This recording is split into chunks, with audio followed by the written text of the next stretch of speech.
नमस्कार, बदलापूर व्हॉइस न्यूजमध्ये सर्व प्रेक्षकांचं मनापासून स्वागत। सरस्वती नगर येथे सध्या आपण आहोत आणि माझ्या पाठीमागे तुम्ही जर पाहिलं तर या रिक्षाचं मोठं नुकसान झालेलं आहे। सोबतच 3 दुचाकींचं देखील मोठं नुकसान जे आहे या परिसरामध्ये झालेलं आहे। त्याचं कारण असं आहे की समोर एक मोठं गुलमोहरचं झाड होतं। ते काल मध्यरात्री जवळपास 3:40 सुमारास जे आहे ते या परिसरात असणाऱ्या गाड्यांवरती कोसळलं। त्याच्यामुळे आपण जर पाहिलं तर प्रचंड मोठं नुकसान जे आहे ते या परिसरातील नागरिकांचं झालेलं आहे। आणि आता जरी या इथे जी संपूर्ण झाडांच्या फांद्या पडलेल्या त्या आता तात्काळ इथून हटविण्यात आलेल्या आहेत, परंतु या परिसरातली जी लाईट आहे ती अद्याप आलेली नाही। महावितरणच्या माध्यमातून लवकरात लवकर विद्युत पुरवठा सुरळीत करण्यासाठी शर्थीचे प्रयत्न केले जातात। एक रिक्षा आपण जर पाहिलं तर या रिक्षाचं मोठं नुकसान झालेलं आहे आणि लहान लहान मुलं या परिसरामध्ये खेळत असतात, त्यामुळे या परिसरातील नागरिकांमध्ये एक भीतीचं वातावरण आहे, कारण की ही लहान लहान चिमुकले या परिसरामध्ये खेळत असतात। मोठ्या प्रमाणात झाडं इथे आहेत आणि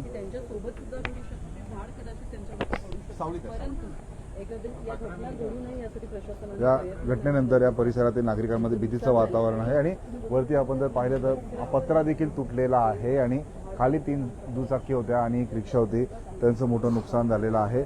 आणि या घटनेनंतर कुठेतरी या परिसरातील नागरिकांमध्ये भीतीचं वातावरण आहे। हे आपण जर पाहिलं तर हे पत्रे कसे पडलेले आहेत त्याचा अंदाज आपल्याला येतोय।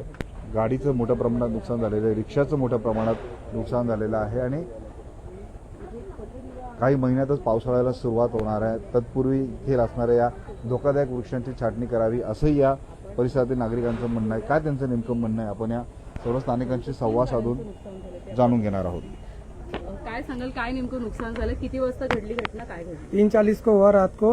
अपना 3 बाइक टूट गया है और बाजू वाला का भी एक बाइक टूटा है और एक ऑटो का भी नुकसान हुआ है। क्या बोला? कौन सा झाड़ था और क्या? झाड़ का तो मालूम नहीं है। हाँ, और मतलब क्या कितने हुआ? कितने बजे हुआ रात? 3:40 को हुआ। ऐसा आवाज हुआ? 3:30 बजे हुआ है। क्या है, पहले भी कंप्लेंट डाला था, बहुत बड़ा पेड़ गिरा है और इधर क्या छोटे छोटे बच्चे भी खेलते हैं, 3-4 बच्चे लोग खेलते हैं। अगर दोपहर में ये हादसा हुआ रहता ना तो बहुत तकलीफ होता था। अभी क्या वो कंप्लेंट पहले डाला था ये लोग ने, अभी नुकसान तो बहुत हुआ है, ऊपर भी बहुत, इधर भी ऊपर भी हुआ है, इधर भी हुआ है, ठेला है। क्या मांगे आपकी? अब मांग क्या है, अभी वो जो भरपाई वो करके देना पड़ेगा। ऑटो का नुकसान हुआ है, बाइक का नुकसान हुआ है, ये तो गाड़ी का नुकसान तो हुआ, अभी लोगों का भी नुकसान होता था। बच्चे लोग इधर छोटे छोटे बच्चे लोग खेलते हैं। अभी ये दोपहर में हुआ रहता था ना, बहुत बड़ा हादसा होता था, मालूम है। बराबर है। रात्रीची वेळ होती म्हणून लोक नव्हते। हाँ, रात को 3:30 बजे लाइट भी पूरा चले गया सारा। हाँ, क्या? अभी तक नहीं आया, अभी तक रात भर सोए नहीं लोग। मतलब लाईट नाही आली आहे।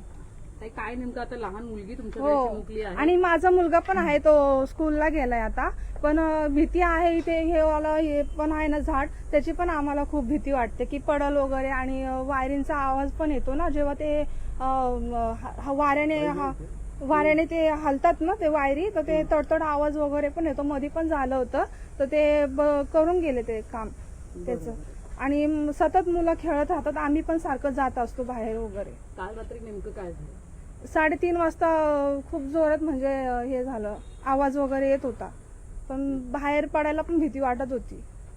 आणि काय आता लाईट वीज कधीपासून खंडित आहे? तेव्हापासूनच झालेलं आहे ते 3-3:30 तेव्हापासूनच बंद झालेली आहे। काही भीती वाटते का, कारण की ते आणखीन हो. झाडं आहेत कधी, कारण की लहान लहान मुलं या परिसरामध्ये खेळतात।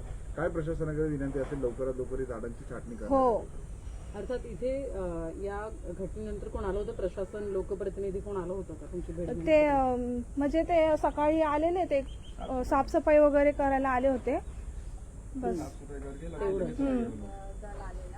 काय तुमच्या पण गाडीचं नुकसान झालं ना? हो, काय नेमकं झालं हे नुकसान गाडीचं? बाईकची पेट्रोलची टाकी पूर्ण हे झाले, बँड झाली। हो, मोठं झाड होतं, या संदर्भात ते तोडण्यासाठी तुम्ही कधी स्थानिक म्हणून मागणी केली होती? हो केलेली, 2-3 वर्षापूर्वी केलेली।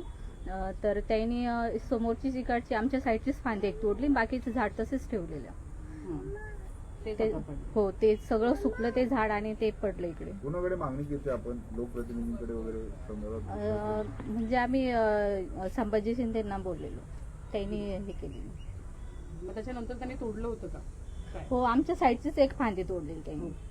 आता नुकसान मोठं झालेलं आहे, काय प्रशासनाला विनंती असेल, काय मागणी असेल आपली?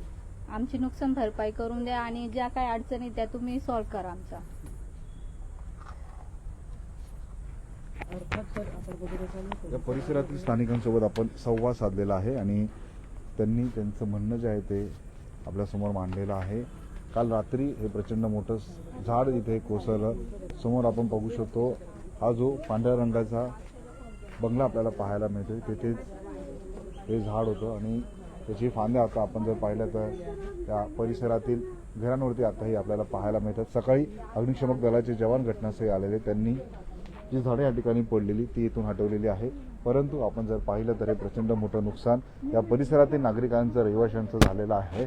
झाड वाढलेलं, त्यामुळे वारंवार तक्रारही या परिसरातील नागरिकांनी केलेली, परंतु त्यांनी फक्त एकच फांदी तोडली असल्याचं कळत आहे. परंतु आपण आता जर पाहिलं तर हे प्रचंड मोठं नुकसान जे आहे ते या परिसरातील नागरिकांचं, रहिवाशांचं झालेलं आपल्याला पाहायला मिळते. नाल्यामध्ये पडलेलं झाड आपल्याला पाहायला मिळते आणि याच झाडाचा जो पुढचा भाग आहे तो या परिसरातील घरांवरती आणि गाड्यांवरती पडला. त्याच्यामुळे मोठं असं नुकसान जे आहे ते या परिसरातील नागरिकांचं झालेलं आहे. अनेक स्थानिकांशी आपण संवाद साधलेला आहे आणि त्यांनी या संपूर्ण घटनेचा घटनाक्रम आपल्यासोबत बोलताना सांगितलेला आहे. बदलापूर शहरातील अशाच घडामोडी पाहण्यासाठी आताच बदलापूर वॉइसला फॉलो करा.